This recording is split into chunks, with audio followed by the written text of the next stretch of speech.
happening, everybody? This is Matt from the Drag Down Guitars YouTube channel and also on Facebook. Thought I would take time to show you guys my project I'm just getting started on. Before I do any real work on it, I thought I should get a video of the starting point.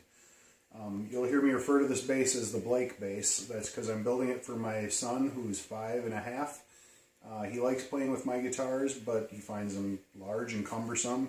So I thought I started looking into buying him a short scale and came to realize I had parts, everything pretty much but a neck and tuning keys to build a bass.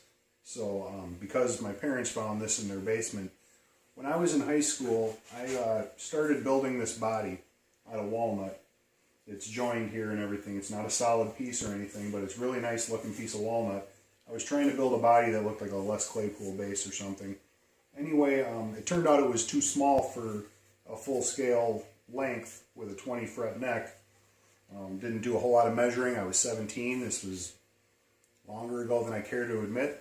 And so anyway, this just sat in my parents' basement. And I started, when they found it, I realized this would actually be a decent starting point for building a short-scale bass. So first thing I did was I traced a piece of paper over the original shape. You can see this is the left-handed view of it. It kind of, it wasn't sculpted at all. It's just been routed on the edges.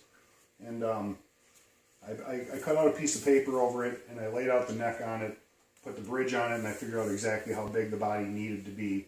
And then I started trimming paper to come up with a new body shape. I have a little false line here, but this is the shape essentially I'm going to cut out, and I'm going to do a lot of shaping and rasping and filing to make it, give it a nice contour from this edge too.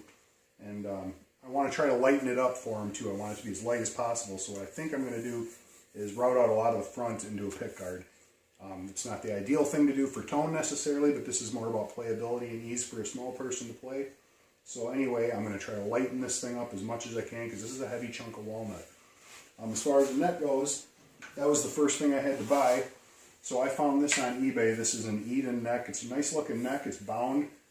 It does not, it's not a dressed fret job on it, so I need to do the frets. The edges need some filing. It's unfinished. I need to level it. I have a straight edge I'm working on for it with a notched straight edge for the 30-inch scale that I'm making.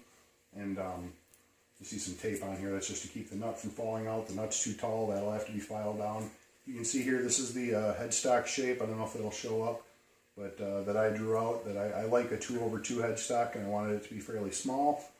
So that's the way the head's going to be shaped once I do some cutting on it, put some tuning pegs on it. That's the only thing I have yet to buy. But it should be a cool looking little short scale bass with these cool, nice pearl block inlays.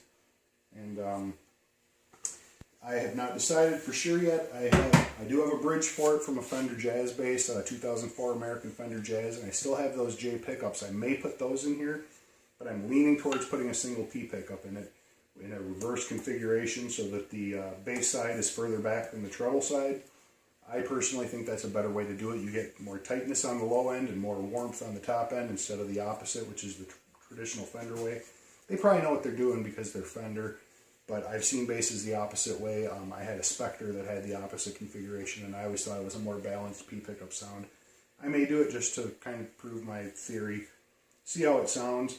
I'm not really getting bent on making a tone machine out of this, but if it sounds great, that's wonderful. But I'm trying to make something super playable that my son can plug in and play when I'm not around, so I don't have to worry about him knocking over one of my basses and breaking a neck on it or something.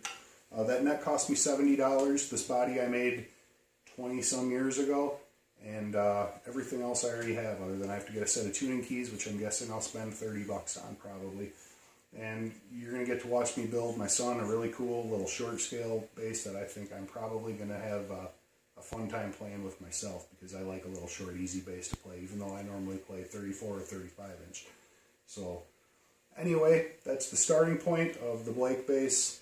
You get to watch along as we build it and see how it turns out, and hopefully my son's going to really enjoy playing this thing for years to come.